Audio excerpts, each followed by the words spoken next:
ମାମା ଏମିତି କହ ପ୍ୟାକିଂ କରିଦେଲେ ଆମେ କଣ ମାମୁଁ ଘରକୁ ଯିବା ନା?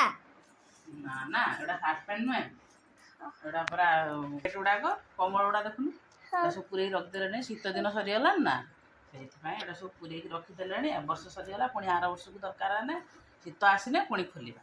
ସେଇଥିପାଇଁ ଏଟା ସବୁ ପୁରେଇ ଦେଇ ରଖିଦେଲେଣି। ଏଟା ତ କେତେ ଜିନିଷ ଧରିଗଲା। ଦୁଇଟା ଏଟାର ବ୍ଲାଙ୍କେଟ୍ ଅଛି, ଏଟାର ବି ଦୁଇଟା ବ୍ଲାଙ୍କେଟ୍ ଅଛି। ଆଉ ଆପଣମାନଙ୍କର ସବୁ ଗୃହିଣୀମାନଙ୍କର ଏଇଟା ଆବଶ୍ୟକ ନା।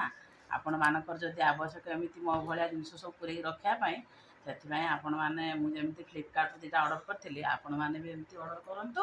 ଆଉ ସବୁ ଜିନିଷ ପୁରେଇକି କମ୍ ବେଶୀ ଜିନିଷ ଯେମିତି ଧରିବ ସେମିତି ରଖନ୍ତୁ।